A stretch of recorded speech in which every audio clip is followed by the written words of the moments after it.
Assalamualaikum warahmatullahi wabarakatuh. Halo semuanya, apa kabar? Semoga kalian baik-baik aja, sehat selalu, bahagia selalu, enggak galau, dan tentunya selalu dalam lindungan Allah Subhanahu wa Ta'ala. Pada kangen gak nih? Udah lama banget rasanya gak ngonten. Maaf banget ya. Ya salah, bulan Syawal padet bener jadwal kondangan.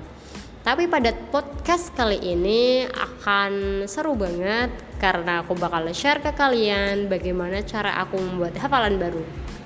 So, setiap orang memiliki style menghafal yang berbeda. Ada yang melalui pendengaran seperti mendengar melalui murotal kemudian menghafalkannya, atau yang paling umum di pesantren tahfidz anak, yaitu suara ustadz atau ustazah yang kemudian ditirukan oleh murid-muridnya kemudian baru dihafalkan. Ada juga yang dibaca secara mandiri kemudian baru dihafal. Namun di sini aku bakal share ke kalian based on my experience. Jadi yang penasaran tetap stay tune ya. Yang pertama aku lakuin adalah ngumpulin niat dan nyemangatin diri aku sendiri. Jadi setiap kali aku bangun pagi, aku bakal bilang ke diri aku, bismillah, pagi ini aku bakal menghafal, misalnya aku akan menghafal 2 halaman, murojaah 3 juz, dan memperbaiki hafalan 5 halaman. Aku bisa, aku bahagia, semoga Allah memudahkan. Jadi kamu bisa mencoba dengan kalimat-kalimat baik yang kamu terapin pada diri kamu sendiri, merasa bersyukur dengan seluruh kenikmatan yang Allah berikan, kesehatan, kebahagiaan, dan semuanya itu bakal ngebantu kamu banget untuk membuat kamu excited ngafalin Qur'annya, biar kamu lebih mood aja. Kemudian aku lebih mudah mengencangkan niat, yaitu dengan merencanakan apa yang aku lakuin hari ini. Target-target apa yang harus aku capai 24 jam ini, dan harus meyakinkan diri gak boleh gosip, rebahan, atau main gadget terlalu banyak sebelum semua target tercapai. Cari tempat yang sunyi sekiranya aku mampu fokus dengan sempurna. Istirahat hanya untuk memulihkan tenaga seperti makan, mandi, tidur. Itu bakal berat banget sih untuk kalian yang nyobain di minggu-minggu awal. Namun jika kalian ingin cepat hatam, ya silahkan dicoba. Cara ini sangat tidak direkomendasikan kepada mereka yang pemalas, mageran, yang katanya niat tapi omong doang. Pastikan kalian juga dengerin di podcast sebelumnya. Aku udah share beberapa contoh tirakat yang aku mau kasih spoiler sedikit. Kalian harus mengurangin makan, mengurangin tidur, dan juga mengurangin gosip. Silahkan kalian cari di podcast selanjutnya keterangan lebih mendalam lagi ya. Selanjutnya step yang kedua untuk membuat hafalan adalah dengan membaca ayat yang akan dihafalkan. Pastikan makhrajnya akurat, hukum tajwidnya terpenuhi, dan jangan sampai ada huruf maupun harokat yang terlewat. Fatal banget jika kalian sampai menghafal ayat yang kurang benar, karena sekali hafalan itu menguat akan agak sulit memperbaikinya. Jadi lebih baik berhati-hati di awal ketika membacanya pertama kali, agar nantinya hafalan kita juga bagus hingga selamanya. Tips yang selanjutnya adalah membaca arti dari ayat yang akan dihafal. Tenang, tidak sekompleks memahami tafsir dari ayat tersebut.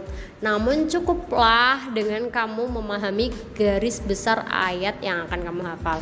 Hitung-hitung menambah kosakata bahasa Arab bukan? Akan lebih mantap jika kalian sekalian belajar tata bahasa Arab. Hal ini akan sangat membantumu untuk mengingat hafalan.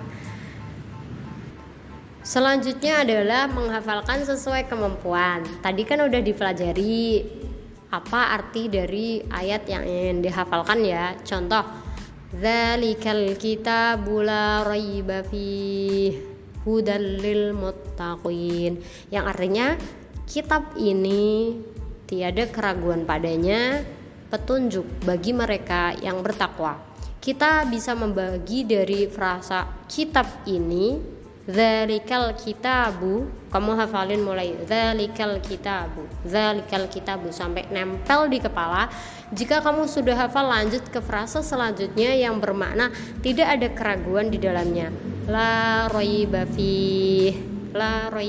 Sudah hafal la raiba fi, kita satuin dari frasa sebelumnya yaitu dzalikal kitabu la raiba fi. Seperti itu. Sudah kuat nih dzalikal kitabu la raiba fi. Kemudian hafalkan yang frase selanjutnya yaitu petunjuk bagi mereka yang bertakwa, hudal lil muttaqin. Jika hudal lil muttaqin sudah sempurna hafalan kamu, udah nempel banget di kepala, maka diulangi dari awal. Dzalikal kitabu la raiba fi. Jadi kan udah menjadi satu kesatuan ayat penuh nih. Baru kamu kalau udah bisa lanjut di ayat kedua dengan metode tadi yang sama. Yang ayat kedua pindah ayat ketiga, dari ayat ketiga ulangi 1, 2, 3. Kemudian ayat keempat ulangi lagi 1, 2, 3, 4 sampai sebanyak yang kamu mampu. Tapi biasanya kalau aku mungkin ngumpulin sekitar 10 ayat atau 5 ayat, baru disatuin antara 5 ayat pertama dengan 5 ayat kedua. Kalian paham gak ya? Semoga kalian cukup paham dengan penjelasan aku. Dengan membaca sekaligus tahu makna harfiahnya membantumu mudah menentukan wakaf dan membuatmu susah move on dari ayat tersebut loh.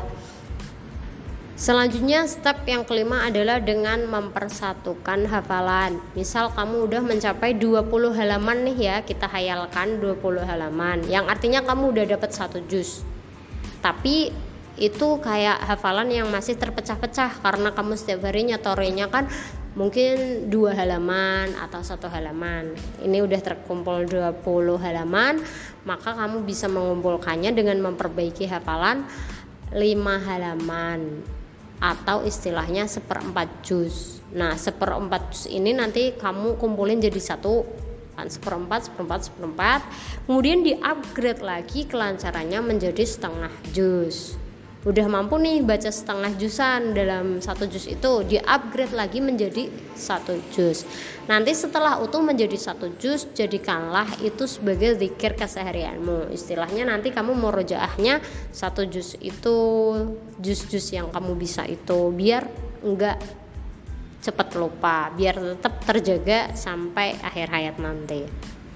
Nah tentunya ada berbagai tips yang ada di podcast sebelumnya yang aku ya nggak bakal mengulang di podcast ini, jadi kalian harus throwback ke podcast aku yang sebelumnya ya. Semoga mudah dipahami dan bermanfaat, tapi tentunya semua orang memiliki style yang berbeda.